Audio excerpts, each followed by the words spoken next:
Hello, mga kamaster, maraming salamat po sa lahat ng tumatangkilik ng Number 1 Supreme Warrior.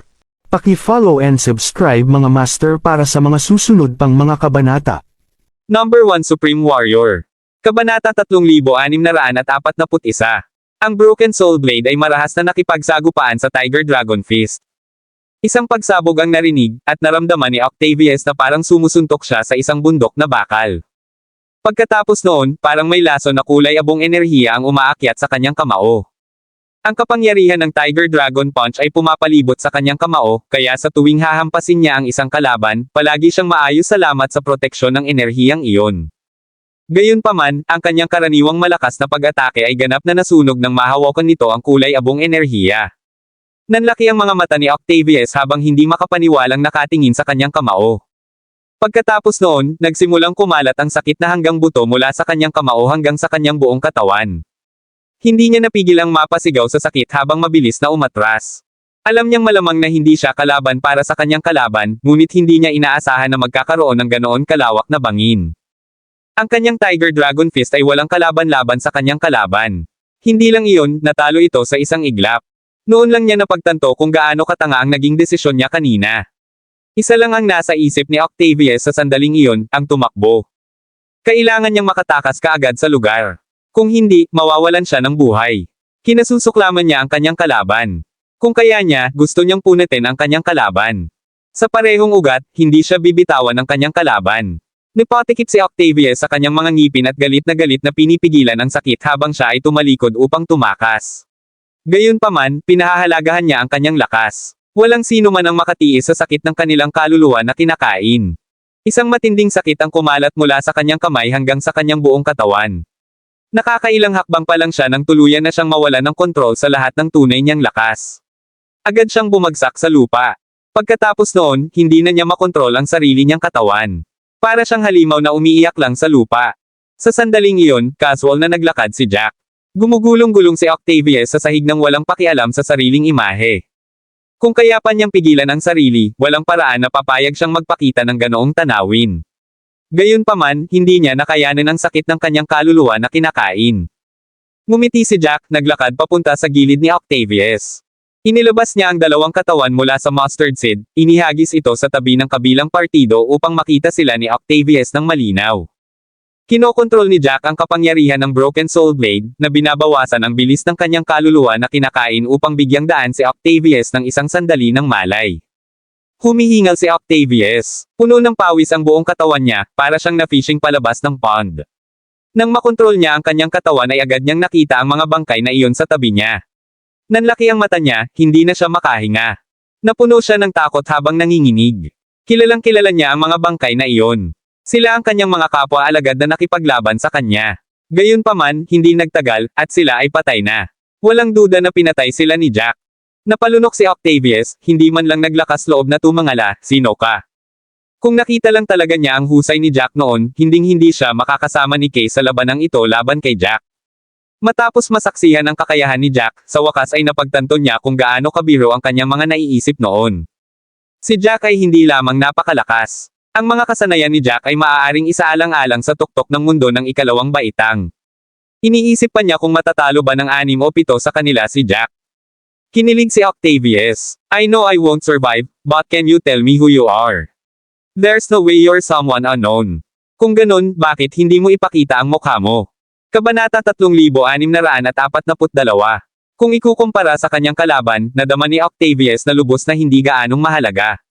Kahit dalawa ang sarili niya, hindi pa rin siya mananalo. Walang paraan na hindi kilala ang isang taong ganoon kalakas. Gusto lang niyang malaman kung sino ang taong iyon. Napangiti si Jack habang dahan-dahan niyang binaba ang maskara niya. Nang makita ni Octavius ang totoong mukha ni Jack, nanlaki ang mata ni Octavius, ikaw si Jack. Mahinahong tumango si Jack. Umawang ang labi ni Octavius, I can't believe it's you. I heard you're from Hestia Continent. Si Jack ay nagpakita ng napakagandang resulta sa Chaos City. Nagawa niyang lutisin ang isang malaking labanan ng mag-isa. Kaya naman, kumalat na ang kanyang pangalan sa lahat ng dako. Ang pinakakagiliw-giliw na bagay tungkol sa kanya ay kung saan siya nagmula. Ang Hestia Continent ay isang ganap na walang silbi na lugar. Kahit sa mga ikatlong baitang mundo, ang Hestia Continent ay kabilang sa pinakamasama. Walang paraan ng isang taong ganoon kalakas ay maaaring magmula sa isang lugar na tulad nito. Nang marinig ito ni Octavius, nahirapan siyang paniwalaan. Pakiramdam niya isa lang itong chismis. Hindi niya inaasahan na makikilala niya talaga si Jack at mamamatay pa sa kamay ni Jack. Ito ay walang katotohanan. Napangisi si Octavius habang namumula ang mga mata. He sounded incredibly reluctant, bakit hindi mo ipinakita ang iyong mukha? Kung alam namin na ikaw iyon, hindi ka na namin guguluhin. Habang sinasabi niya iyon ay parang sinisisi at kino-question niya si Jack. Pakiramdam niya ay si Jack ang naging sanhi ng lahat ng ito dahil itinago ni Jack ang kanyang mukha, dahilan upang walang makakilala sa kanya. Natuwa lang si Jack sa mga salitang iyon, kung ayaw mo ng anumang kahihinatnan, huwag kang gagawa ng anumang bagay na magdadala sa kanila sa unang lugar. Ang kontinente ng pamamaga ng Tide ay tinalikuran ang kapangyarihan nito sa paligid na parang wala. Napakaraming tao ang nagawa ninyo, at pinilit ninyong umalis ang napakaraming tao. Karamihan sa mga warrior na binubuli mo ay ang mga sumusunod lang sa mga patakaran at hindi nagdudulot ng gulo. Napilitan silang umalis sa Cloud City, at ang ilan sa kanila ay namatay pa dahil sa iyo. Dapat alam mong may kahihinatnan kapag ginawa mo ang lahat ng iyon. Lahat ng kasalanan mo sa wakas ay naabutan ka na. Napakabagal ng tono ni Jack. Hindi siya nagpakita ng emosyon at nagsalita lang na para bang simpleng logic lang ang ipinapaliwanag niya. Nagsimulang mahuli si Octavius habang nanginginig ang kanyang katawan.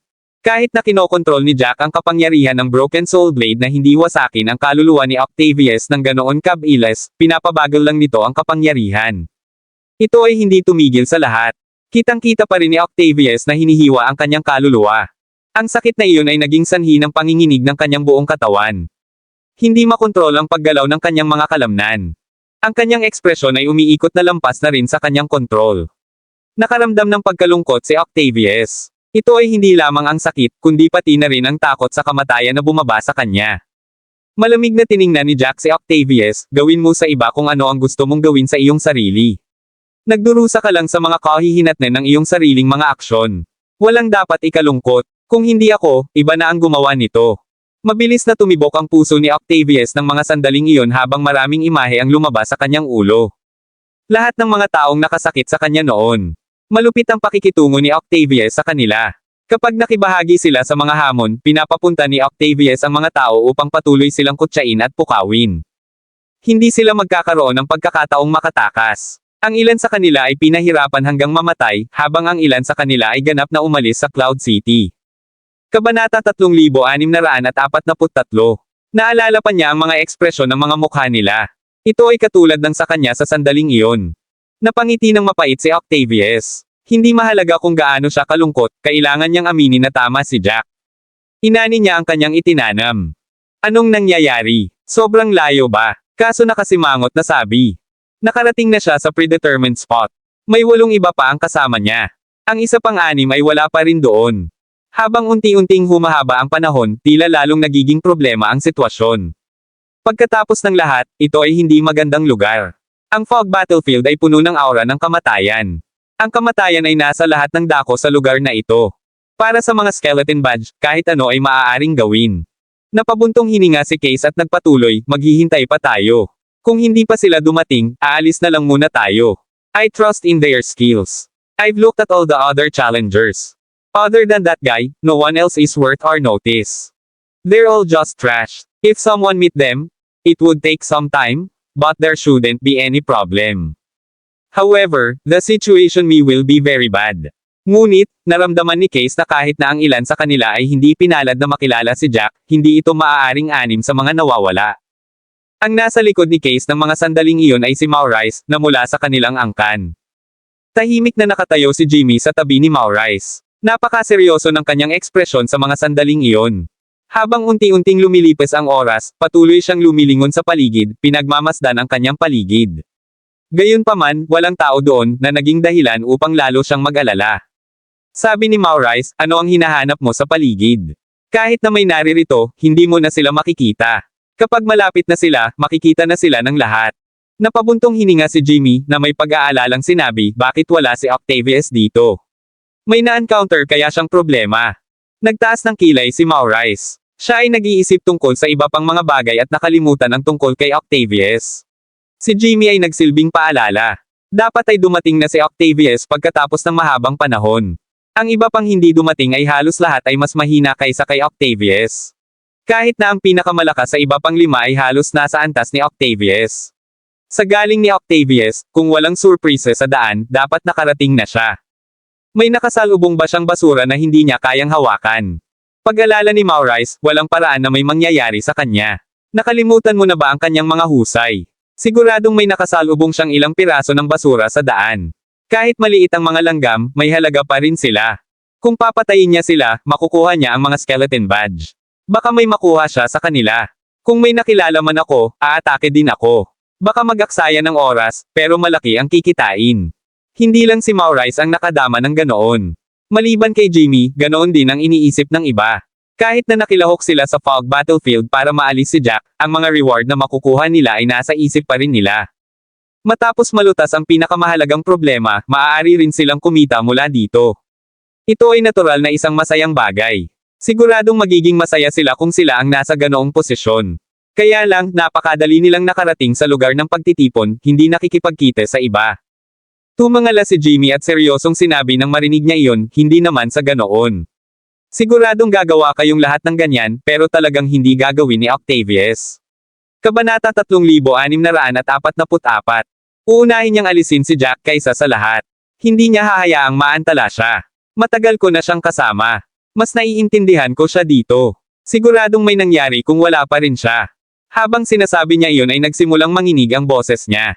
Sari-saring hindi mapakali na kaisipan ang bumungad sa kanyang isipan. May mga bagay na hindi niya pinangarap na sabihin dahil nag-aalala siyang baka magalit siya rito, ngunit habang iniisip niya iyon, lalo siyang nag-aalala na totoong nangyari iyon. Tumawa ang nasa likod ni Jimmy at sinabing, Jimmy, masyado kang sensitive. It's not like you can read his mind. How could you anticipate his every move? Kahit napakaseryosong tao ni Octavius, there's no way na hindi siya matutokso ng ganoon kalaking yaman. You're just overthinking things. Ganun ba? Parang hindi naman, isang malamig na boses ang biglang narinig sa harapan nila. Nanigas ang lahat at sabay na napalingon sa pinanggalingan ng tunog. Isang lalaking nakasuot ng dark green na robe at isang itim na maskara ang naglalakad sa fog patungo sa kanila. Dahil natatakpan ng hamog ang kanilang paningin at nakatayo sila sa isang bilog na hindi masyadong malayo sa isa't isa, nakita na lamang nila si Jack dahil nasa 7 metro na sila sa isa't isa. Nang makita ng lahat kung sino iyon, halos lahat ay naglabas ng kanilang mga armas mula sa kanilang mga storage space. Kalmado pa rin si Jack sa reaksyon nila. Lahat ay pasok sa kanyang inaasahan. Kaso tumingin kay Jack na may alarm. May hawak siyang bilog na singsing sa isang kamay na may nakaukit na iba't ibang hayop. Mayroong kahit isang madilim na pulang glow dito. Malamang na armas niya iyon. Tinaas ni Kaso ang kanyang sandata at itinutok kay Jack, bakit ka nandito? Ang lugar ng pagtitipon na kanilang pinili ay hindi malapit sa gitna ng fog battlefield. Medyo liblib ito para hindi mapansin ni Jack. Kung hindi, makakaapekto ito sa kanilang mga plano. Gayunpaman, sa kabila ng kanilang maingat na pagpaplano, natagpuan sila ni Jack. Mukhang hindi rin sinasadyang nataman sila ni Jack. Parang alam na ni Jack na pupunta sila dito. Ang fog battlefield ay napuno ng fog na humahadlang sa paningin at tunog. Kung hindi alam ni Jack na doon sila magtitipon, hindi siya magiging kalmado. Sabi ni Jack, huwag mong isipin na napakatalino mo sa iyong mga pukana. Kung sa tingin mo lahat ay tanga, ikaw ay magiging tanga. Biglang nanlaki ang mata ni Kaso habang sumigaw, nag-interrogate ka at pumatay ng tao. Kaso biglang naintindihan kung bakit nandun si Jack. Malamang alam na ni Jack kung saan sila nagtitipon. Halata na nalaman niya sa iba pang mga disipulo na hindi dumating. Ginamit talaga ni Jack ang gayong malupit na pamamaraan. Nang marinig ng iba ang sinabi ni Jack, napagtanto din nila ang nangyari. Lahat sila ay nagsimulang tumingin kay Jack sa galit, itinaas ang kanilang mga sandata kay Jack sa isang mapaghamong paraan. Gayunpaman, sila ay kumikilos na mula sa purong galit sa puntong iyon. Tiningnan ni Jack ang lahat ng galit na galit nilang mga ekspresyon. Lahat sila ay parang nag-aapoy sa galit na parang buong magdamag nilang pinatay. Hindi napigilan ni Jack na matawa sa kanilang mga ekspresyon. Gayunpaman, hindi umabot sa kanyang mga mata ang ngiti. Nanlamig ang mga mata niya, bakit ganyan ang itsura mo? Galit na galit ka ba? Ano ang nagbibigay sa'yo ng karapatang magalit? Kabanata 3645. Maurice clenched his teeth and said, anong kalokohan ang sinasabi mo? Hindi ba obvious kung bakit kami nagagalit? Napakalupit mong pinatay ang mga kasama namin, at tinatanong mo kami kung bakit kami nagagalit. Ngumisi si Jack habang malamig na tumingin sa galit na si Maurice, ito ay ganti lang. Hindi mo naman talaga kailangang magalit ng ganito. Namula ang mukha ni Mauray sa galit habang sinasabi, anong kapalit? Stop trying to explain your actions. Tumaas ang isang kilay ni Jack, hindi man lang iyon nagalit. Sa halip mas kalmado pa ang itsura niya, isipin mo na lang kung ilang mandirigma na ang pinahirapan mo hanggang sa mamatay o pinaalis mo sa Cloud City. Galit din ng mga warriors na iyon gaya ng dati. Ang galit nila ay dulot ng lahat sa inyo, kaya ito lang ang nararapat sa inyo. Walang dapat ikagalit. Kaso nanginginig sa galit, tumahimik ka na lang. Huwag mong isipin na matatakot ka namin dahil lang sa galing mong mag-artista. Kahit anong sabihin mo, hindi magbabago ang naghihintay sa'yo. Imulat mo ang iyong mga mata at tingnan mong mabuti. Mayroon kang siyam na kalaban. Sa tingin mo ba ay kaya mong talunin ang siyam na kaaway? Kahit isa ka sa mga nangungunang mandirigma, walang paraan na matatalo mo ang siyam sa amin. Hindi kami inutil. Tumaas ang isang kilay ni Jack, nakatingin silang lahat sa siyam. Upang harapin si Jack, inilabas ni Case ang lahat ng mga paghinto dahil natagpuan niya ang napakaraming malalakas na kapwa-disipulo. Lahat sila ay higit sa karaniwan ng mga mandirigma. Dapat ay nakuha na rin ni Case ang unang yugto ng kanyang World Avatar. Tinansya ni Jack na malamang hindi lang si Case sa kanila ang nakagawa nito. Ang pagharap sa siyam na kalaban ay talagang medyo na-pressure si Jack. Gayunpaman, iyon mismo ang gusto niya. Matapos makapasok sa Whirling World, nahirapan si Jack na makahanap ng mga disenteng kalaban. Sa pagpigil ng lakas, kakaunti ang mga tao ang tunay na makakapagbanta kay Jack sa pamamagitan lamang ng kanilang mga diskarte. Malinaw na hindi nag-aksaya si Jack ng anumang oras sa pagsasara ng mga taong iyon sa Killing Illusion Array, ngunit sinadya niyang tumaya laban kay Jimmy upang ang galit ni Jimmy ay maging sanhi ng paghihiganti ni Jimmy. Para sa sandaling ito ang lahat. Huminga ng malalim si Jack at sumilay sa kanyang mga mata ang excited na tingin. Medyo kakaiba ang hitsura nito, lalo na si Mauray, nagtaka kung may nakikita ba siya. Ang mga mata ni Jack ay talagang nagliliwanag sa isang pagkasabik para sa labanan. Akala ba niya ay kaya niyang talunin silang siyam? Nabaliw lang ba siya sa lahat ng pressure sa pagharap sa mga ganoong kalakas na kalaban o talagang may ganoong husay siya? Matapos ang huling pag-iisip sa isip ni Mauray, umiling si Mauray. Iyon ay walang katotohanan. Maaaring matalo ni Jack ang 2 o 3 sa kanila ng sabay-sabay, at maaaring maging 4, ngunit imposibleng talunin silang lahat ng siyam. Ang siyam sa kanila ay hindi mahina. Nakaranas sila ng maraming pagsubok, at maraming henyo ang namatay sa kanilang mga kamay. Matatalo pa ng siyam sa kanila ang pinakamalakas na mandirigma sa Whirling World kung sila ay magtutulungan. Maliban kung ang taong iyon ay lumampas sa mga limitasyon ng mga batas, talagang imposibleng talunin silang lahat. Kabanata 3646. Dalawa lang ang paraan para ipaliwanag kung ano ang ginagawa ng lalaking iyon sa sandaling iyon. Either siya ay talagang baliw, o siya ay sobrang kumpiyansa sa kanyang sarili, sa pag-aakalang matatalo niya talaga ang lahat sa kanyang kakarampot na kakayahan. Hindi napigilan ni Mauray ang isang malamig na tawa dahil doon. Sa sandaling iyon, isa lang ang nasa isip niya. Gusto niya ng kumpletong tagumpay. Nais niyang ipakita sa lalaking iyon ang kanyang lugar upang mapagtanto ng tao kung gaano kabiro ang kanyang iniisip. Halatang hindi lang si Mauray ang nag-iisip ng ganoon. Huminga ng malalim si Case. May galit at pangungutya sa kanyang mga mata, Brat, marami na akong nakitang tao na puno ng kumpiyansa, ngunit ito ang unang pagkakataon na makakita ako ng sinumang may kasing kumpiyansa sa iyo. Kahit na ang mga taong mahilig magyabang tungkol sa kanilang sarili ay hinding-hindi maglalakas loob na sabihin na makakalaban nila ang siyam na kalaban ng sabay-sabay.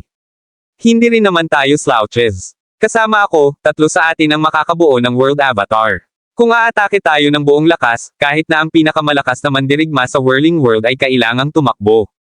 Sino ka sa tingin mo? Nagkataon lang na may kasanayan ka, at nakalimutan mo na ang iyong lugar. Ipapakita ko sa iyo kung gaano kalawak ang mundo ngayon. Tama, ipakita natin sa kanya kung gaano kabiro ang kanyang mga iniisip. Maraming mga kasunduan sa sandaling iyon. Ang bawat isa ay mahigpit na nakakuyom ang kanilang mga kamao, na iniisip na si Jack ay ganap na nabugbog niyan. Sa pagkakataong iyon, ang pulang buhok na mandirigma ay sumilip na mula sa malayo. Kahit na ang hamog ay nakakubli sa paningin at tunog, ito ay hindi tulad ng anumang tunog ay maaaring lumabas sa lahat. Ang lalaking pula ang buhok ay matiyagang naghihintay na parang magnanakaw. Nag-aalala siyang mapatay siya ng sinuman sa malalakas na mandirigma, ngunit sabik din siyang samantalahin ang sitwasyon. Siya ay sapat na mapalad na talagang natitisod sa lugar na ito pagkatapos gumala-gala. Kanina pa, kinakausap ni Jack si Case at ang iba pa, at sa galit nila, napakaingay nila. Narinig sila ng lalaking pula ang buhok, at dali-dali siyang pumunta sa pinanggalingan ng ingay. Hindi siya nang ahas na lumapit, nag-aalalang mapansin siya. Nagtago lang siya sa gilid. Napatingin ang pulang buhok na lalaki sa tensyon sa magkabilang panig at hinagpis ang sarili, baliw lang ang lalaking ito. Sa tingin niya kaya niyang talunin ang siyam na kalaban mag-isa. Pakiramdam ng lalaking pula ang buhok ay itatanong din ng sinumang nakarinig sa naunang pag-uusap na iyon. Sa sandaling iyon, kalmado ang mukha ni Jack. Wala man lang siyang ipinakitang emosyon na para bang walang kinalaman sa kanya ang mga mangyayari. Kaso at ang iba pa ay sanay na si Jack na umarte. Naisip nila na si Jack ay talagang gumagawa lamang ng isang aksyon at si Jack ay talagang hindi kapani-pani walang balisa. Sa tuwing nakikita nila ang kalmadong kilos ni Jack, gusto nilang tanggalin ang peking maskarang iyon. Sa wakas nagkaroon sila ng pagkakataon. Sila ay hindi kapani-pani walang sabik na humakbang sa labanan. Bago pa sila mag-away, biglang sumigaw si Jimmy, "Hoy, nakita mo ba si Octavius?" Tumingin si Jack sa nag-aalalang si Jimmy at ngumiti, "Nakita ko nga siya. Siya ang nagsabi sa akin ng lokasyon. Kung hindi, hindi kita nahanap ng ganoon kabilis." Nanlaki ang mata ng lahat dahil doon. Sumigaw si Jimmy, "Ang kargada mo lang. Kahit na mahuli mo si Octavius, walang paraan na banta siya sa iyo na isuko ang aming lokasyon." Kabanata 3647. Natawa si Jack, naaalala kung gaano kaaatubili si Octavius bago siya namatay. Hinayaan ni Jack si Octavius na mabuhay ng kaunti dahil gusto niyang ipakita kay Octavius na karapat-dapat si Octavius sa nangyari at dahil gusto niya ang mga sagot ni Octavius. Ang dalawang napatay niya bago si Octavius ay napakatigas ng ulo. Pinatay nila ang kanilang mga sarili habang si Jack ay ginulo. Upang maiwasang mangyari iyon, siniguro ni Jack na maputol ang mga paa ni Octavius kaya wala siyang pagkakataon. Sa totoo lang, nakatiklop si Octavius bago siya pinahirapan ni Jack ng napakatagal, sinabi sa kanya ang lahat. Bago namatay si Octavius, sinabi pa niya na karapat-dapat siya sa nangyari. Galit na tiningnan ni Jimmy si Jack, na gustong punitin si Jack, "Sinungaling ka." Si Octavius ay palaging may lakas ng loob. Walang paraan na gagawin niya iyon.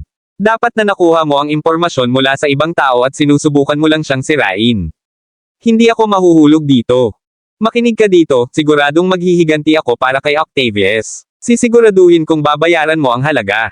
Ipaparanas ko sa iyo ang pagpapahirap na 1,000 beses na mas masahol pa sa pinagdaanan ni Octavius. Novel drama. Halos isinisigaw ni Jimmy ang lahat ng iyon.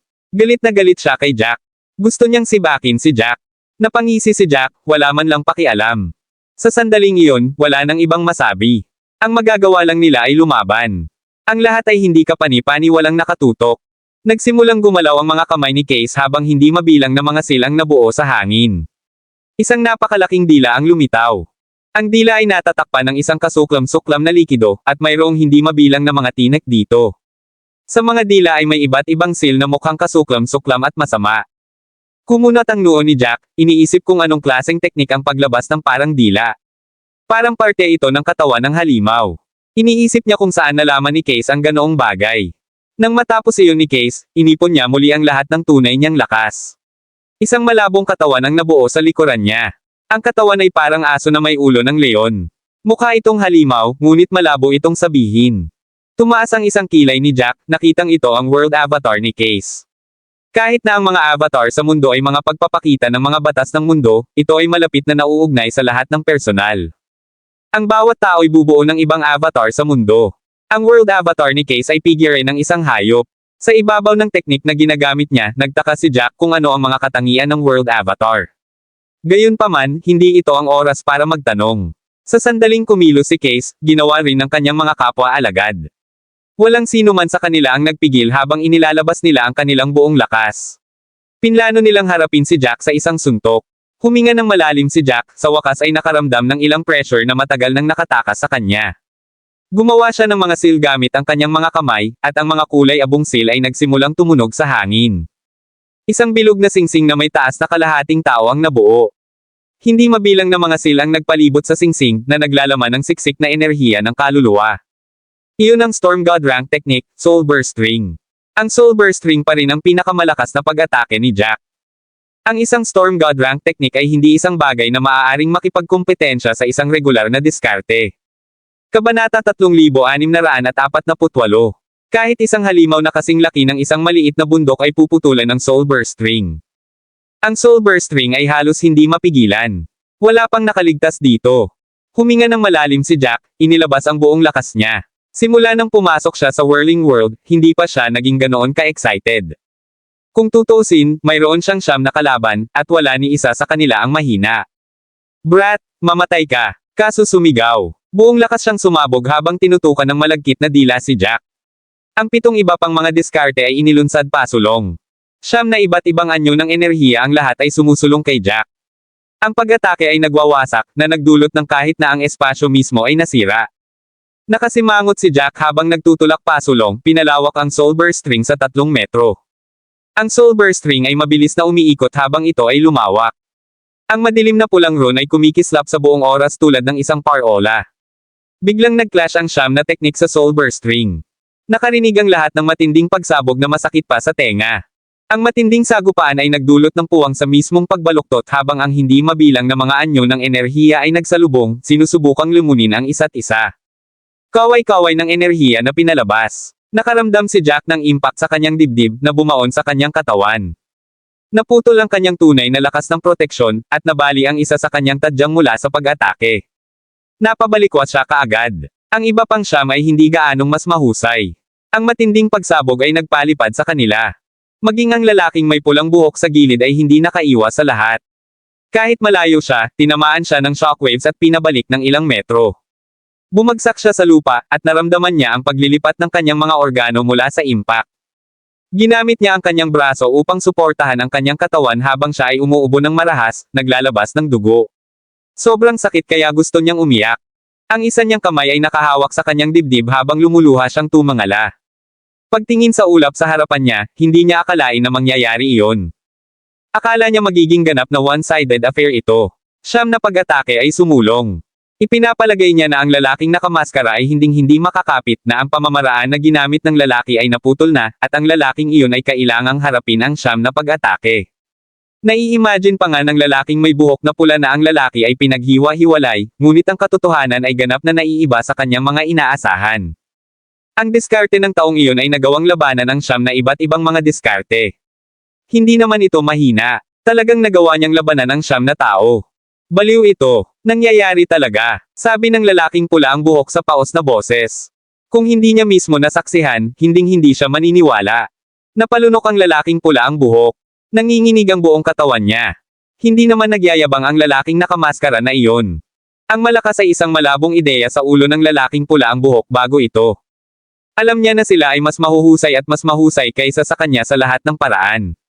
Gayunpaman, wala siyang ideya kung gaano sila kalakas. Sa wakas ay nakakuha siya ng malinaw na ideya ng lahat ng ito. Ang lalaking iyon ay ganap na nagmulat ng kanyang mga mata.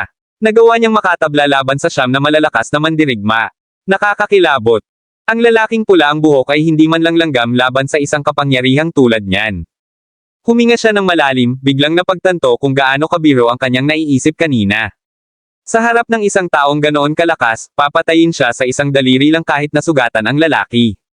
Kaso nagluwa ng subo ng dugo. Nanginginig ang lahat ng kalamnan sa kanyang katawan, at sumasakit ang kanyang mga organo. Maging ang kanyang tunay na enerhiya ay mali-mali.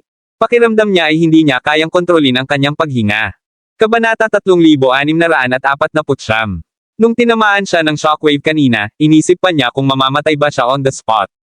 Sa pagkakataong iyon, may narinig siyang garalgal na boses sa likuran niya, kaso, ayos ka lang. Halos hindi na makatayo si Maurai sa lupa habang kausap si Case. Huminga ng malalim si Case at sinubukang gamitin ang kanyang tunay na lakas para patatagin ang kanyang mga sugat. Matapos suriin ang kanyang katawan gamit ang kanyang mga pandama, nalaman niya na ang mga ito ay mga light injuries lamang. Magiging maayos na siya pagkatapos ng ilang araw na pahinga, at kayapan niyang lumaban. Ayos lang ako, paano ang iba sa inyo? Tinignan din ni Maurai ang sarili niya. Pinunasan niya ang pawis sa noo, ayos lang din ako. Kaya ako pang lumaban. Pagkatapos niyang sabihin iyon ay tumahimik ang iba. Ang lahat ng nangyari ay hindi lamang tumatama sa kanilang katawan, kundi pati na rin sa kanilang espiritu. 9 sa kanila ay nakikipaglaban sa isang tao, ngunit ang magkabilang panig ay pinalipad. Ang pamamaraan ng taong iyon ay talagang nagtataglay ng gayong mapangwasak na kapangyarihan. Maging silang 9 na magkasama ay pare-pareho lang, nakakakilabot lang isipin. Sino yung lalaking yon? Paano siya naging malakas? Siya ay tiyak na isang taong nakatayo sa tuktok. Kaya hindi siya nagyayabang, boses ni Jimmy ang narinig mula sa likuran. Siya ay nasa mas mahinang bahagi, kaya siya ay pinalipad sa pinakamalayo pagkatapos tatamaan ng mga shockwaves. Ang kanyang mga pinsala ay bahagyang mas malala kaysa sa iba, ngunit ito ay mapapamahalaan pa rin. Natahimik muli ang lahat. Malakas si Jack, ngunit walang sino mang umasa na magiging ganito siya kalakas. Napakalakas ni Jack kahit siyam silang magkasama ay hindi siya kayang patayin. Kahit na nakita nila si Jack na nalilibyugan na rin, hindi nila alam kung paano si Jack sa mga sandaling iyon. Iniisip nila kung light injuries lang ang natamo niya tulad nila. Kung iyon ang kaso, kung gayon sila ay nasa isang masamang sitwasyon. Huminga ng malalim si Kaso habang seryosong sinabi, matigas ang lalaking ito. Mas matigas siya ng 10 beses kaysa sa inaasahan ko. Hindi naman siya nag-e-exaggerate. Talagang mas malakas si Jack kaysa sa naisip niya. Akala niya sa level 1 city lang niya makikita ang mga tao sa level na iyon. Kaso napalunok, sa wakas na pagtanto kung anong klaseng tao ang kinakalaban niya. Sino siya? Tanong ni Maurice. Isang taong malakas ang nakakatakot. Bakit siya nasa Cloud City at bakit niya sila inaaway? Ang isang taong malakas ay dapat naganap na nakaayos sa Radiant Hall. Bakit nasa Cloud City si Jack? Huminga ng malalim si Case sabay sabing, hindi yan ang dapat nating pag-usapan ngayon. Kailangan natin ng plano. Kahit anong mangyari, nakagawa na tayo ng kaaway sa lalaking to. Either he dies, or we do. Kahit ganoon kalakas siya, kailangan pa rin nating mabuhay. Thankfully, we have the numbers. If we were just one man short, malamang patay na tayong lahat. Listen here. No matter what, we can't lose. I know you're scared. But even so, you have to toss that fear aside. Kaso tama, nangangahulugan ang sitwasyong kinalalagyan nila na walang sinumang partido ang aalis dito ng buhay. Walang alternatibo. Kailangan nilang umalis sa lugar na ito ng buhay, hindi sila maaaring mamatay dito. Kahit na si Jack ay isang tao sa tuktok ng tuktok, kailangan nilang harapin siya. Kaso medyo nakahinga ng maluwag nang makitang naalimpungatan ang lahat. Hindi nila maaaring ipaalam sa takot na mangibabaw, o lahat sila ay tapos na para sa. Kabanata 3650. Marahas na umubo si Jimmy. Siya ang nasa pinakamasamang estado sa kanilang siyam. Halos hindi na niya nagawang ituloy ang laban. Gayunpaman, sa paglipas ng panahon, napagtanto niya na ang kanyang kaluluwa ay pinipigilan ng kakaibang enerhiya. Ang enerhiya na iyon ay hindi kapani-pani walang malupit, patuloy na umaatake sa kanyang kaluluwa. Hindi man ito malakas, napakatatag. Kanina, ginamit niya ang lahat ng totoong enerhiya sa kanyang katawan para tanggalin ang enerhiyang iyon, ngunit nabigo siyang tuluyang maalis iyon. Parang magiging masama lang sa kanya ang pagkaladkad sa sitwasyon. Gusto talaga ni Jimmy na umalis sa fog battlefield sa sandaling iyon. Kailangan niyang tahimik na magpagaling sa isang lugar na ligtas para maalis ang enerhiyang iyon. Nag-aalalang sabi niya, ano sa tingin mo ang kalagayan ng lalaking iyon? Nakita ko na napalipad siya dahil sa impact. Baka nasugatan siya ng husto sa ngayon. Baka mamatay siya kung hahabulin natin siya ngayon.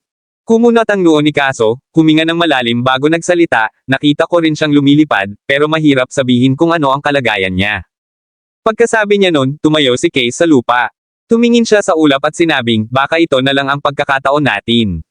Hindi natin siya hahayaang makatakas. Ang pagsunod sa kanilang pag-atake ay ang tanging pagpipilian nila. Kung napagtanto ni Jack na hindi niya matalo ang siyam sa kanila at piniling tumakas, kung gayon hindi ito magandang balita para sa kanilang mundo. Malakas ang pakiramdam ng paghihiganti ng lalaking iyon. Hanggat iniwan niya ang lugar ng buhay, posibleng gusto niyang maghayganti sa hinaharap. Pagkatapos, marami sa kanila ang mamamatay sa kanyang mga kamay. Higit pa rito, hinala ni Case na ang 6 na wala roon ay pinatay lahat ni Jack. Kahit na hindi niya alam kung paano nahanap ni Jack ang mga ito sa dilim, masyadong mapanganib pa rin si Jack. Si Jack ay hindi lamang malakas, ngunit hindi kapani-pani walang matalino. Kaso tumaas ang boses niya at sinabing, tumayo kayong lahat. Sumunod kayo sa akin. We can't let this guy run. Nagpupumigla silang siyam na tumayo sa sinabi ni Case. Upang maiwasan ang anumang hindi inaasahan, itinago nila. Isang mahigpit na grupo. Naglakad silang siyam patungo sa kung saan pinalipad si Jack. Sa bawat hakbang niya, ilang beses na naramdaman ni Case ang pagtibok ng puso niya. Ang lalaking nakamaskara na iyon ang pinakamalakas na kalaban na nakilala ni Case, at ang pinakamahirap din na problema. Kung alam lang ni Case kung gaano kalakas ang taong iyon, hinding-hindi siya maglalakas loob na hamanin siya, at hindi rin siya mangangahas na putulin ang pila. Gayunpaman, hindi na iyon ang maaaring bawiin niya. Biglang narinig ng lahat ang kaluskos na nagmumula sa harapan. Sabay silang napahinto habang nakatingin sa harapan.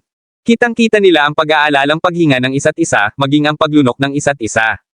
Kahit na ang siyam sa kanila ay kumilos na parang handa sila para sa isang labanan hanggang sa kamatayan, sila ay hindi kapani-paniwalang balisa. Kung tutuusin, napakalakas ni Jack, hindi pa siya nagawang patayin ng siyam na nagtutulungan, at nasugatan na naman ang magkabilang panig. Hindi sila sigurado sa mga pinsalang natamo ni Jack at kung kaya pang lumaban ni Jack. Hindi nila akalain na magiging ganito kalala ang sitwasyon, iba ito sa inaasahan nila. Kabanata 3651. I guess I still underestimated the nine of you, isang pamilyar na boses ang narinig mula sa unahan. Muling bumungad sa kanila si Jack. Sa sandaling iyon, ang siyam sa kanila ay hindi na mayabang sa kanyang presensya. Tila napatras silang lahat sa parehong sandali, isang hindi malay na paggalaw na dulot ng kanilang takot. Kaso napalunok, gaano man siya ka-proud, gaano man siya kababa ng tingin sa mga mandirigma mula sa ikatlong baitang mundo, ngayon lang niya nakita ang napakalaking lakas ni Jack. Hindi niya magawang tingnan ng masama si Jack. Kailangan niyang aminin na siya ay hindi kapani-paniwalang malakas. He gritted his teeth and said, "If I knew your truest potential, I would have never gone against you. Og, can't go back and change things now. Isa lang ang dapat gawin ngayon." Habang sinasabi niya ang lahat ng iyon, nanlaki ang mga mata ni Case habang nakatitig kay Jack. Nang mga sandaling iyon ay bahagyang namutla ang kutis ni Jack kaysa kanina. Malinaw na nasugatan siya, ngunit kahit papaano ay nagawa niyang tumayo. Hindi masabi ni Case kung mabigat ang mga sugat ni Jack, ngunit masama ang sitwasyon para sa kanila. Ang katotohanan na si Jack ay hindi tumakas at tumayo sa harap nila ng buong tapang ay nangangahulugan na siya ay may tiwala sa sarili. Kung hindi pa nila nasaksihan ang husay ni Jack noon, iisipin ni Case na ang pagharap ni Jack sa kanila ay senyales ng pure idiocy. Gayunpaman, hindi na siya nang ahas na maliitin si Jack. Itinuro na sa kanya ni Jack ang isang malaking aral, alam na niya ang kahihinatnan ng pagmamaliit sa kanya. Siyempre, natuwa si Case na mayroon siyang siyam na kasama. Kung mayroon lamang silang isang mas kaunting tao sa kanilang panig, hindi nila magagawang tumayo laban kay Jack. Huminga ng malalim si Case at sinabing, "Nahulaan mo ang plano natin." Ito ang gustong itanong ni Case sa buong panahon. Napaka-tense noon na sitwasyon at nagsimula na agad ang laban, kaya hindi na nagkaroon ng pagkakataon si Case na tanungin ito. Sa pagkakataong iyon ay iniisip pa rin niyang simulan agad ang laban kaya naman kinuha niya ang pagkakataong tanungin kung ano ang nasa isip niya. Tumawa si Jack na parang tulala na nakatingin kay Case. "So you thought I was crazy the whole time to have participated in the fog battlefield with you? Nasumali ako dahil masyado lang akong mayabang at buo sa sarili ko." Napaawang ang labi ni Kaso, hindi sumasagot sa tanong ni Jack. Hindi rin kailangan ng sagot ni Jack. Nasabi niya agad kung ano ang sagot sa ekspresyon ni Case. Talagang ganyan ang iniisip ng mga taong ito. Humagalpak ng tawa si Jack, ngunit madilim ang kanyang tawa, tumutulo sa paghamak. Huminga siya ng malalim at tumingin sa kanila ng may pagtataka. "Hindi ako ang punong-puno ng sarili ko, kayong mga lalaki. Ang mga hindi nakakaalam ng kanilang lugar ay namatay sana sa labas ng Cloud City. Paano sila nakaligtas hanggang sa makarating sila sa lugar na ito? Ito ay isang antas 3 lungsod, hindi isang antas 9 na lungsod. Maaabot lang ng isa ang lugar na ito pagkatapos dumaan sa iba't ibang hamon. Sa tingin mo ba ay magiging tanga ang sino mang makakarating sa lugar na ito? Malamang naisip mo pa na nagmatigas ako na pumasok sa fog battlefield kasama ka dahil ayaw kong mapahiya ang sarili ko, na mas nakakatawa. Who do you think you are to be worth me doing that? From the start, you were nothing to me. 15 men are just 15 skeleton badges. I'll be able to get something amazing from it, though."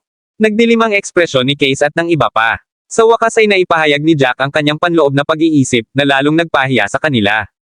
Kabanata 3652. Bago ito, si Case at ang iba pa ay lubos na kumpiyansa sa pag-aakalang si Jack ay punong-puno lamang ng kanyang sarili, na siya ay nahuli ng kanyang sariling mga salita at pinilit na sumama sa fog battlefield kasama nila. Kung iisipin, masyado talaga silang nag-assume. Si Jack ay hindi nadama na sila ay nagkakahalaga ng kanyang pansin sa lahat. Ang pagpasok sa fog battlefield kasama nila ay para lang makuha niya ang mga skeleton badge mula sa kanila para ipagpalit sa mga kayamanan. Sila ang magarbo mga. Kaso huminga ng malalim. Pakiramdam niya ay nanginginig ang buong katawan niya sa sobrang kahihiyan. Sumimangot si Jack at sinabing, "Hindi matalino ang sinasabi mong plano. Kahit sinong mag-isip tungkol dito ay malalampasan niya ito. Napakaraming tao ang iyong natipon, at halatang halata na ito ay isang kasunduan na patayin ako. Dahil gusto mong magtulungan, kailangan mong tipunin ang iyong sarili, kung hindi, ito ay walang silbi." Hindi madaling magtipon sa fog field. Inabot ni Jack at hinawakan ang makapal na ulap. Ang fog ay nakakubli sa paningin at tunog, kaya ang pinakamahirap na bahagi ng iyong plano ay magtipon. Pagkatapos ng lahat, ang transfer array ay nagpadala sa amin lahat sa iba't ibang mga lugar. Kahit na natatakpan ng hamog ang lahat ng bagay dito, hindi naman ganoon kalaki ang lugar, at hindi nagbabago ang heograpiya. Maraming mandirigma din ang pumapasok sa fog battlefield. Marahil ang ilan sa inyo ay nagtanong sa mga mandirigmang nauna nang pumasok at gumuhit ng simpleng mapa. Ginamit ninyo ang mapa na iyon para humanap ng lugar na pagtitipon. Madaling malaman ang kanilang plano. Nakarinig si Jack ng maraming usapan habang papunta sa Cloud Valley. Ang ilan sa mga Saturday ay kinasasangkutan ng mga taong gustong bumili ng mga mapa. Nang marinig niya iyon, naging malinaw ang lahat. Sa kasamaang palad, masyadong abala si Case sa pag-iisip kung paano niya pahihirapan si Jack hanggang mamatay. Kahit narinig niya ang mga pag-uusap na iyon ay hindi na niya ito masyadong inisip. Hindi niya inaasahan na mahulaan ni Jack ang buong plano nila sa narinig lang niya. Pumasok sa fog battlefield ang 15 mandirigma mula sa Swelling Tide Continent. Nagkataong nakilala ni Jack ang isa at nalaman kung saan sila patungo doon. Pagkatapos noon, naging mas madali. Isang kabuuang 6 na mandirigma ang namatay sa mga kamay ni Jack. Inisip ni Case na walang kabuluhan ang kanyang plano, ngunit nakita ito ni Jack mula sa simula. Nakataas ang isang kilay ni Jack habang nakatingin kay Case, halos mahahalata ang pangungutya sa mga mata nito. Huminga ng malalim si Case. Hindi mo kami matatalo. Kahit gaano ka pa kalakas, siyam tayo dito. Sugatan ka na diba? Hindi rin magaan ang mga sugat. Stop acting all-powerful, thinking that you can fool us. Habang nag-uusap ka kanina, you were trying to regulate your breathing. You were trying to use your true energy to stabilize your wounds while talking to us. Tumaas ang isang kilay ni Jack, hindi ito itinanggi. Kailangan niyang sabihin na ang mga kasanayan sa pagmamasid ni Case ay desente. Kaso tama, medyo mabigat ang mga sugat niya. Mas malala pa ang mga sugat niya kaysa kay Jimmy. Minaliit niya kung gaano sila kalakas na magkasama silang siyam. Kahit na ang Soul Burst Ring ang nagtagumpay sa pag-atake, nasugatan pa rin si Jack. Noong pinalipad siya kanina, naramdaman niyang nabali ang kanyang tadyang. Nakatayo lang siya roon dahil hindi pa rin sapat ang mga sugat niya para ituring na mabigat at dahil na rin sa gusto niyang tapusin ang kanyang plano. Kaso ay walang balak na pakawalan siya, at wala rin siyang balak na pakawalan sila. Kaso ngumisi habang nakatingin kay Jack ng matalim na tingin. I can't believe you accept that. Mukhang hindi naman light ang injuries mo. Since that's the case, you should understand the situation you are in. If you want to blame anything, then blame yourself. You were too confident in yourself. Otherwise, it'd be very easy for you to go against the Swelling Tide Continent with your ability. Kabanata 3653. Tumawa si Jack. Bumalik ang kalmado niyang ekspresyon sa dati. Walang ganong reaksyon mula kay Jack ang sinabi ni Case. Nagsisimula na namang ma-frustrate si Kaso nang makita niya ang ekspresyon ni Jack.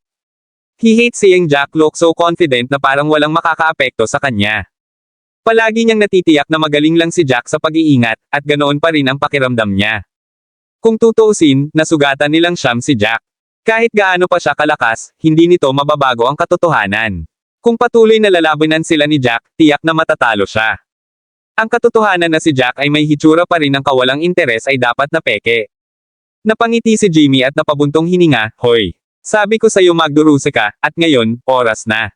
Hindi ka namin bibitawan. Napatay mo na ang 6 sa amin, at babayaran ka namin ng 1,000 beses. Gagawin namin ang lahat para makuha ang dugo ng puso mo para malaman mo ang kahihinatnan ng pagkakasala sa amin. Kahit na malakas ka pa rin. Naiinis siya sa lalaking nasa harapan niya. Bumalik sa Killing Illusion Array, pinahiya siya ni Jack at pinatay pa ang kanyang matalik na kaibigan, tinatapakan ang lahat ng kanilang dignidad. Ang lahat ay naging dahilan upang lalo pang magalit si Jimmy kay Jack.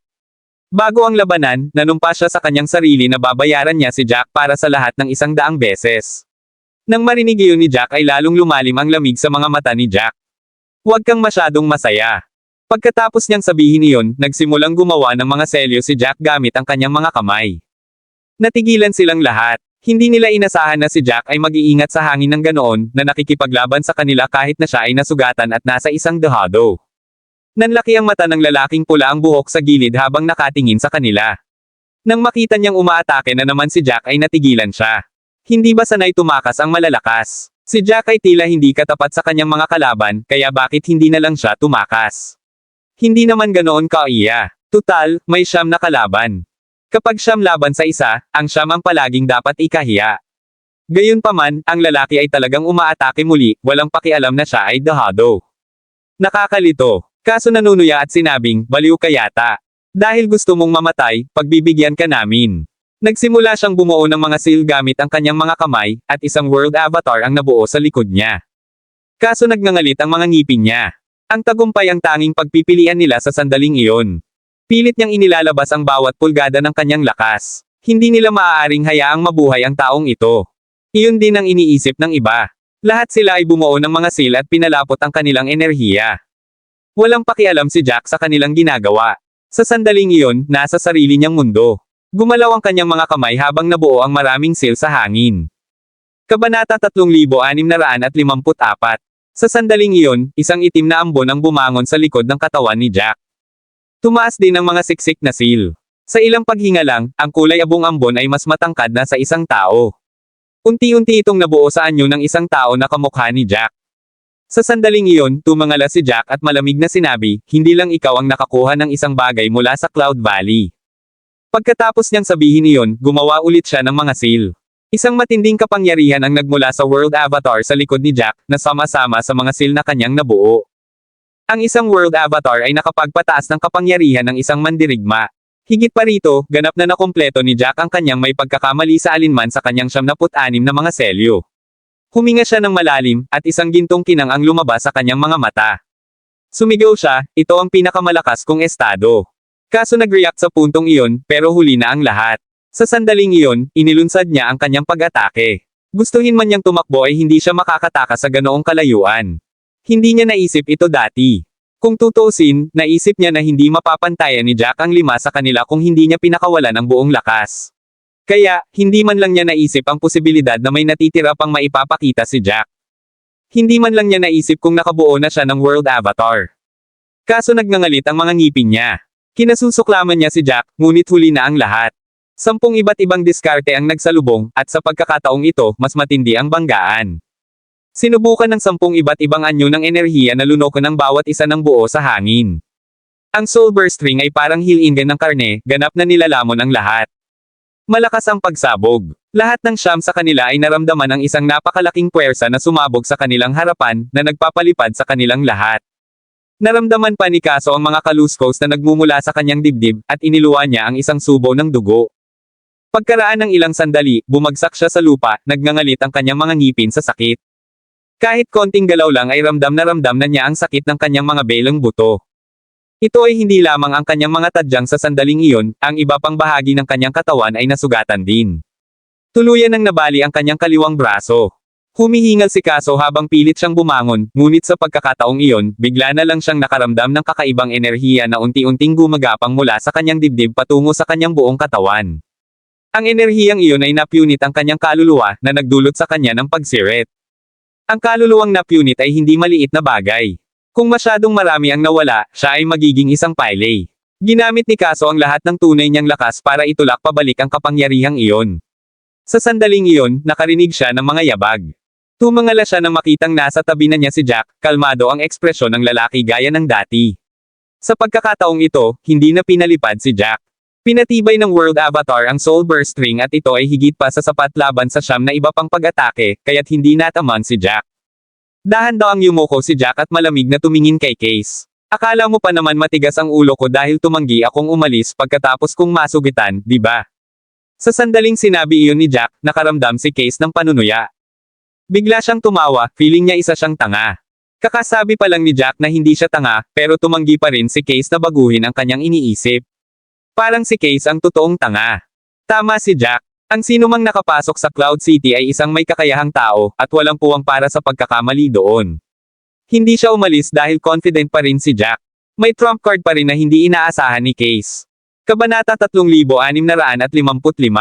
Mas lalong tumawa si Kaso, mas naging exaggerated to the point na umubo na siya. Pakiramdam niya ay nawalan siya ng lakas sa pagbagsak niya. Itinaas niya ang kanyang kamao. I can't believe I'm dying here. I can't believe na mamamatay ako sa'yo ng ganito. It's so humiliating. Akala ko matalino ako, but I was a fool all along. Ang fog battlefield ay bukas para sa isang araw. Pagkaraan ng isang araw, lahat ng nabubuhay ay isa-isang ilalabas. Walang nakakaalam kung bakit may ganoong panuntunan ang Fog Battlefield, ngunit hindi tulad ng iba pang mga hamon kung saan ang lahat ay ipapadala ng sama-sama pagkatapos ng hamon, sila ay ipapadala ng paisa-isa. Matapos may padala ang isang tao, ipapadala ang susunod na tao pagkatapos ng isang panahon. Sa sandaling iyon, may ilang taong nag-uusap sa plaza, nagdedebate kung ilang mandirigma ang lalabas na buhay mula sa larangan ng digmaan. Ang lalaking bilog ang mukha ay sabik na naghihintay. Inaasahan lang niya na ang taong pula ang buhok ay sapat na ang kamalayan sa sarili upang maiwasan ang anumang panganib. Kung hindi, hindi na siya mabubuhay kung may nakilala siya. Ayaw niyang umalis sa umiikot na mundo para lamang maparusahan kapag nakalabas na siya. Kung tutuusin, sinabihan siyang alagaan ang lalaking pula ang buhok bago pumasok. Alam ng lahat na ang taong pula ang buhok ay isang sakam na tao. Hindi niya inisip ang mga bagay-bagay bago siya kumilos. Sa pag-iisip pa lang ay napabuntong hininga na ang bilog na mukha. I've already done my best. Hindi ko lang siya napigilan. Pakiramdam niya ay walang magawa. Sa tingin mo ba makakaligtas ang lalaking nakamaskara? Nakangiting tanong ng isang lalaking nakasuot ng kulay abo sa kanyang kapwa alagad. Kumunat ang noo nung isa. May dalawang posibilidad. Kung tutuusin, tinatakpan ng hamog ang paningin ng lahat. Hanggat mabilis siyang tumakbo, may posibilidad na mabuhay siya. Mas nakakuha ng atensyon ang dalawa habang nag-uusap. Two possibilities. Kalokohan lang yun. Wala nang ibang paraan. Kilala mo ba kung sino si Case? Have things ever ended well for anyone who offended him? Nakalimutan mo na ba yung sinabi nung guy kay Case? No ang Case, he'll rip that guy into pieces. 15 of them together entered. As long as dalawa o tatlo sa kanila ang magkikita and they probably long to find him that need guy. Tama. Baliw ang lalaki. Malamang ay pagod na siyang mabuhay. Tatawagin ko siyang lolo kapag nakaligtas siya pagkatapos pumasok sa Fog Battlefield kasama ang 15 kalaban. Marami sa kanila ang tinatalakay ang bagay na ito, at karamihan sa kanila ay nadama na ang pagkakataon ni Jack na mabuhay ay halos zero. Siya ay naghahanap lamang upang mamatay sa pamamagitan ng pagpasok sa Fog Battlefield na may 15th kalaban. Kaso ay hindi mabait na tao, at naging napakasungit ni Jack sa kanya. Gagawin niya ang lahat sa kanyang kapangyarihan para matiyak na ang lalaki ay namatay sa Fog Battlefield, walang duda. Novel drama. Sa sandaling iyon, may biglang sumigaw, tingnan mo, nagliwanag ang hanay. May pinalabas. Sabay-sabay na napatingin ang lahat. Pagkaraan ng ilang sandali, lumitaw ang pulang buhok na lalaki sa hanay ng paglilipat. Sa sandaling iyon, may sumigaw ng kagalakan mula sa karamihan, salamat sa langit. Ayos ka. Tuwang-tuwa ang lalaking bilog ang mukha. Tumakbo siya papunta sa transfer array. Ang lalaking pula ang mukha ay mukhang pagod na pagod sa sandaling iyon. Mapatla ang mukha niya at halatang sugatan. Kabanata 3656. Kung titingnan ng ekspresyon ng lalaking pula ang buhok, kitang-kita na siya ay nasasangkot sa isang mapanganib na sitwasyon kahit na nakaligtas sa huli. Sa lalaking bilog ang mukha, sapat na ang kapalaran. Huminga ng malalim ang lalaking pula ang buhok. Medyo natarante siya habang lumalayo sa transfer array, nanginginig sa kanyang mga hakbang. Kung may titingin man, maging ang kanyang mga mata ay nanginginig. Hindi pantay ang kanyang paghinga, at halatang may bumabagabag sa kanya. Sa una, ang mga salita ng lalaking bilog ang mukha ay nakakuha ng lahat ng atensyon, kaya walang nakapansin kung ano ang mali sa lalaking pulang buhok. Gayunpaman, ang pag-uugali ng pulang buhok na lalaki ay lalong naging partikular, at unti-unti itong napagtanto ng lahat. What happened to that guy? Para siyang may pinagdaanan na nakakakilabot. Hinabol ba siya? Ungol ng isang mandirigma mula sa isang ikatlong baitang mundo. Nakakunot ang noo ng kasama niyang disipulo, hindi naman siguro. Kung ganoon nga, hindi ka pani-pani walang matutuwa siya na nakaligtas siya. Magiging magaan ang loob niya at matutuwa, ngunit nakikita namin na hindi iyon ang kaso. Mukhang siya ay talagang takot na takot. Anong nangyari? Baka may kakaibang nangyari doon. May kaugnayan kaya ito sa lalaking nakamaskara na iyon at sa mga mandirigmang taga Small Tide Continent. Nang magsalita ang taong iyon ay biglang nagka-interes ang lahat. Parang hindi ka panipaniwala ang sinabi niya. Ang taong mapula ang buhok na sobrang gulat na gulat ay maaaring may kinalaman sa lalaking nakamaskara at sa mga mandirigma mula sa kontinente ng Swelling Tide. Napunit kaya sa kanyang mga mata ang bangkay ng lalaking nakamaskara. Masyado bang malupit para sa kanya ang eksenang iyon na nakakabigla sa kanya? Sumimangot ang isang warrior mula sa second grade world at nagsabi, I'm guessing that something intense must have happened. Kung hindi, there's no way na ipoproseso pa rin niya ito kahit na pinalabas na siya sa transfer array. Tingnan mo na lang ang paghinga niya. Kahit na ang kanyang tunay na enerhiya ay mali-mali, at ang kanyang mga damit ay sira na rin. Siguradong medyo nasugatan siya dahil medyo namumutla ang mukha niya. Sa sandaling iyon, marami sa mga mandirigma ang nagsimulang mag-isip ng random sa pagtatangkang hulaan kung ano ang nangyari sa Fog Battlefield. Kung noon pa, walang masyadong magre-react sa isang taong pinapalabas na ganito. Ito ay naiiba. Nakita ng lahat ang pakikipaglaban ng taong nakamaskara sa mga mandirigma mula sa kontinente ng pamamaga ng tubig bago pa man mabuksan ang Fog Battlefield. Nakita ito ng lahat, at buong pananabik nilang hinihintay ang mga resulta. Napumukaw sa imahinasyon ng lahat. Sa kalaunan, nagsimulang marinig ng lalaking bilog ang mukha ang lahat ng usapan. Noong una, natuwa lang siya na nakaligtas ang taong pula ang buhok, ngunit napukaw din ang kanyang pagkamausisa. Napatingin siya sa lalaking pula ang buhok na tila nakaligtas sa isang bagay na hindi ka panipaniwala. Umubo siya at curious na tanong, "Huwag kang magalit, pero curious lang talaga ako. Ano bang nangyari sa loob para maging ganito ang itsura mo?" Huminga ng malalim ang lalaking pula ang buhok, at bahagyang nanginginig ang kanyang mga pupil nang lumingon siya sa lalaking bilog ang mukha. Pagkatapos noon, tumingin siya sa lahat ng mga nakikiusyosong nanunood. Umawang ang labi niya, may gustong sabihin. Gayunpaman, nilunok niya ang mga salita bago niya ginawa.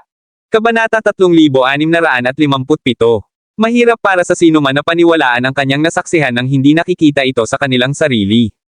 Pakiramdam ng lalaking pula ang buhok ay walang maniniwala sa kanya kahit sabihin pa niya sa kanila ang lahat ng nangyari. Iisipin nilang baliw siya, kung mayroon man. Napansin ng lalaking bilog ang mukha na mukhang gulat na gulat pa rin ang lalaking pula ang buhok, at nagsimula siyang makaramdam ng pagkabalisa. Inabot niya at mahinang tinapik ang lalaking pula ang buhok. Nang mga sandaling iyon, pinagsisihan niya ang pagpapalit ng kanyang kuryosidad. Hindi man lang niya iniisip ang kalagayan ng lalaking pula ang buhok. Marahil ay natroma ang pulang buhok, at baka pahirapan lang siya ng alaala.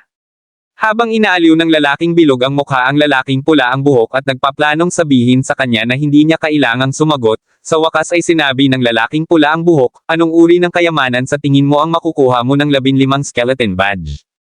Sa sandaling sinabi niya iyon, lahat ay natigilan. Matagal na siyang hindi nakakapagsalita, pero iyon ang una niyang itinanong. May umubo at seryosong sumagot, "Ito ay dapat makakuha sa iyo ng isang kayamanan na hindi bababa sa nagkakahalaga ng 70 milyon, o kahit na higit sa 100 milyon. Mula nang magsimula ang Fog Battlefield, walang sino man ang nakakuha ng napakaraming skeleton badge. Ang Fog Battlefield ay kakaiba kumpara sa iba pang mga hamon. Una sa lahat, kailangan nilang patayin ang iba pang mga challenger para makakuha ng mga reward. Pagkatapos, nagkaroon ng fog na hamarang sa paningin at tunog na nagpahirap sa paghahanap ng iba pang mga challenger. Kahit na ang paghahanap ng 7 o 8 ay hindi kapani-paniwalang mapalad, pabayaan silang lahat. Siyempre, kailangan muna ng isang tao na magkaroon ng mga kasanayan upang matiyak ang kanyang kaligtasan, kahit na siya ay mapalad. Ang pinakamataas na record mula sa Fog Battlefield ay 13 skeleton badge. Nangangahulugan ito na ang isang naghahaman ay nagawang pumatay ng 13 iba pa.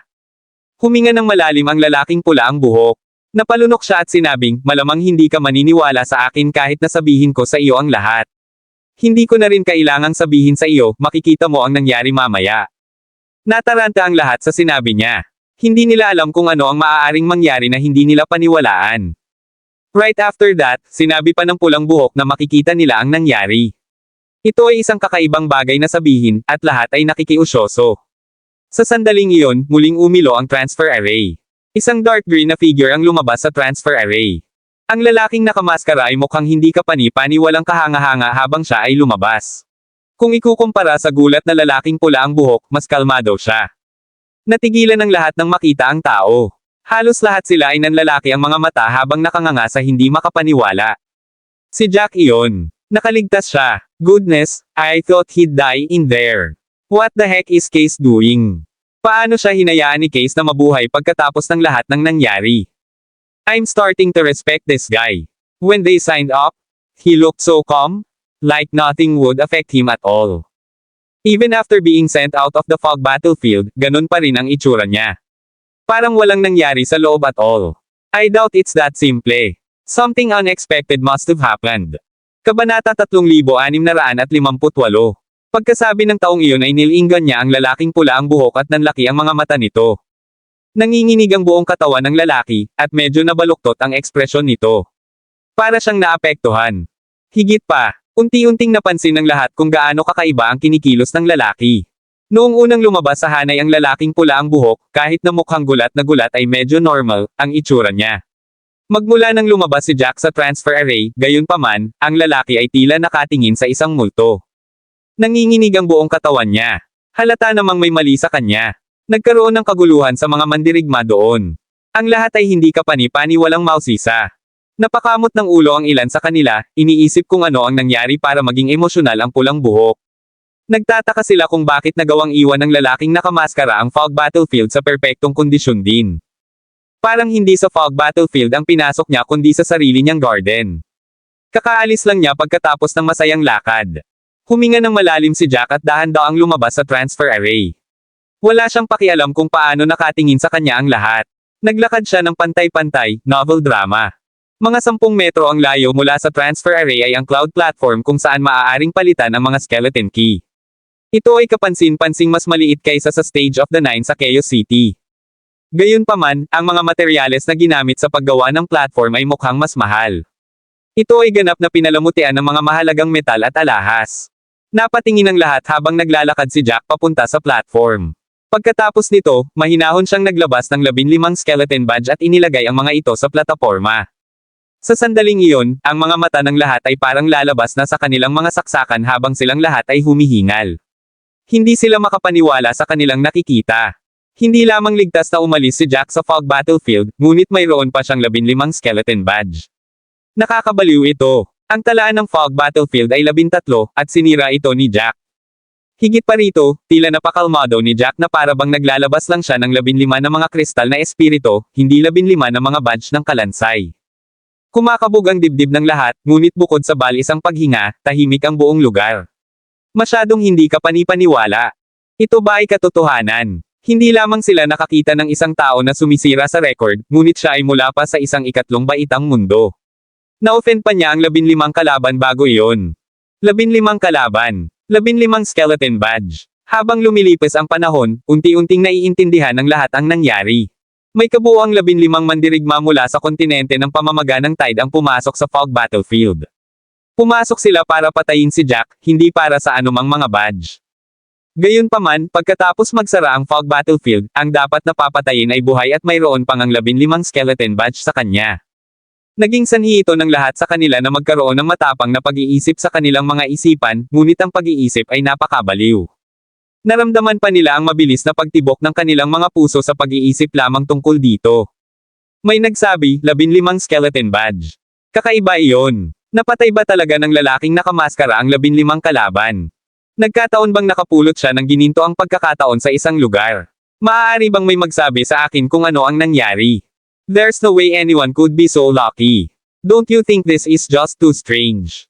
Masyadong kalmado ang lalaking nakamaskara, para bang lahat ng problema niya ay nasolusyonan. Kabanata 3659. Nang sabihin nila iyon, walang nang ahas na ipagpatuloy ang usapan. Habang pinag-uusapan nila ito, mas lalo itong nakaramdam ng kaba. Bukod dito, nadama nila na ang bagay ay napakabaliw. Sa pagkakataong iyon, muling narinig ang boses ng lalaking pula ang buhok. Kaso at ang iba pa ay namatay na lahat. Ang mga skeleton badge na iyon ay sa kanila lahat. 15 silang namatay sa kanya. Sa sandaling sinabi, ang lahat ay nahulog sa isang kakaibang katahimikan habang ang kanilang mga tingin ay nabaling sa lalaki. Higit pa, nakatingin sa likod ni Jack ang pulang buhok na may ekspresyon ng takot at paggalang. Ang emosyon sa kanyang mga mata ay hindi kapani-pani walang komplikado. Gayunpaman, nakikita ng lahat ang matinding takot na mayroon siya. Ito ay hindi peke, ito ay tunay na ipinanganak. Sa wakas ay naunawaan na ng lahat ang sinabi ng lalaking pula ang buhok kanina. Sinabi ng lalaking pula ang buhok na hindi sila maniniwala kung sasabihin niya ito ngunit mauunawaan nila ito sa lalong madaling panahon. Tama siya. Bago dumating si Jack, iisipin nilang baliw ang pulang buhok kung sasabihin niyang kusang pinatay ni Jack ang lahat ng 15 kalaban. Walang sino man ang maniniwala doon, ngunit ang walang katotohanan na katotohanang iyon ay nasa harapan nila. Kailangan nilang maniwala, kahit na ayaw nila. Ang isang lalaking may malaking ulo ay tumalsik, alam kong hindi ka nagbibiro, ngunit hindi ba't napakabaliw lang nito? Isa laban sa 15. Paano niya nagawa iyon? Kahit na walang mga paghihigpit ng umiikot na mundo, ito ay malapit pa rin sa imposible. Kahit na ang katotohanan ay malinaw para sa lahat upang makita, ito ay napakahirap paniwalaan pagkatapos ng pag-iisip tungkol dito. Parang panaginip. Tulad ng sinabi ng malaking ulo na lalaki, kahit na walang mga paghihigpit ng whirling world, si Jack ay tiyak na hindi mas matanda sa 60 taon. Gaano man siya kalakas, hindi siya maaaring maging hindi kapani-paniwalang malakas maliban kung siya ay isang halimaw. Huminga ng malalim ang lalaking pula ang buhok at mapait na ngumiti. Kung hindi ko lang nasaksihan ang sarili ko, hindi rin ako maniniwala. Pero ang totoo, kahit na hindi niya natalo lahat ng 15 sabay-sabay, nagawa niyang harapin ang siyam na mag-isa at napatay silang lahat. Pagkatapos noon, huminto siya, iniisip ang sinabi ni Jack kay Case bago bumulalas, hindi siya tanga. 6 muna ang pinatay niya bago niya pinatay ang natitirang siyam. Sa sinabi niyang iyon ay nahirapan pa siyang huminga. Kahit na sinasabi niya iyon, pakiramdam niya ay walang katotohanan. Kung hindi niya nasaksihan ang lahat, iisipin niyang nananaginip ang kausap na magsabi ng ganito. Sobra lang. Nang marinig ng lahat ang sinabi ng pulang buhok ay napanganga silang lahat at muling natahimik. Nagkamali ba sila? Isang tao ang humarap sa siyam na kalaban ng sabay-sabay. Kahit na hindi siya gumawa ng isang bagay na kabaliwan at pinatay ang lahat ng 15 kalaban sa isang go, siyam na tao ay marami pa rin. Ang lahat ng mga kalaban na iyon ay higit sa karaniwan ng mga mandirigma. Isa lang sa mga mandirigmang iyon ang magiging mahirap na kalaban ng iba. Gayunpaman, kahit na magkasama silang lahat, nabigo silang talunin si Jack at sa halip ay namatay. Ang pag-iisip lamang tungkol dito ay sumabog sa kanilang isipan. Habang pinag-iisipan nila ito, mas surreal ang pakiramdam ng lahat. Kabanata 3660. Baka nakakita ka lang ng ilusyon. Ang tinig ng isa sa mga naroroon, maliwanag na nabigla at hindi makapaniwala. The man shakily continued, "It's not that I'm trying to question you, but this is all a shock fest.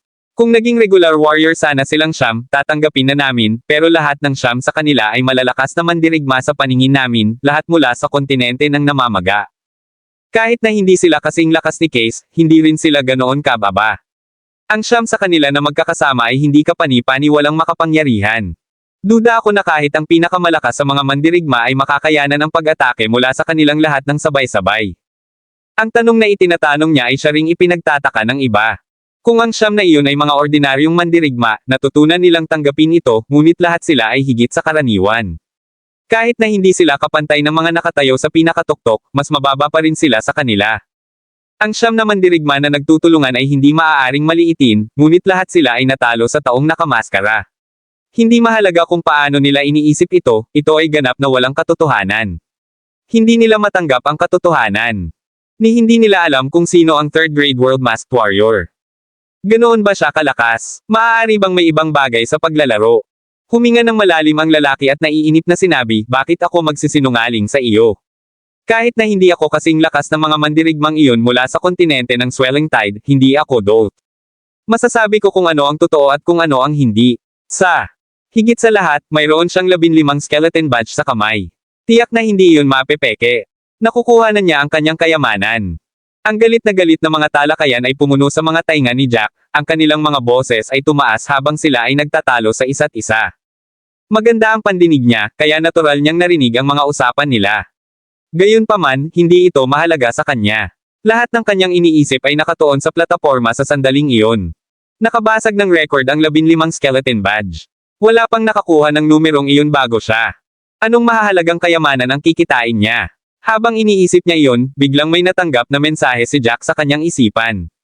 Napakasimple ng mensahe, na hinihiling kay Jack na piliin ang katangian para sa kanyang kayamanan. Napangiti si Jack, mas lalo siyang nakaramdam ng interes habang pinipili niya ang katangian ng kaluluwa ng walang pag-aalinlangan. Nasa kanya pa rin ang Supreme Soul Wisp sa Mustard Seed, na siyang kayamanan na nakuha niya pagkatapos niyang ipagpalit ang lahat ng kanyang gintong susi mula sa Chaos City. Ang Supreme Soul Wisp ay nasa Jack pa rin, hindi hinihigop. Napakahalaga nito. Kailangang i-absorb ito ni Jack sa tamang sandali, kung hindi, ito ay isang basura. Biglang nagmula sa entablado ang isang masiglang liwanag.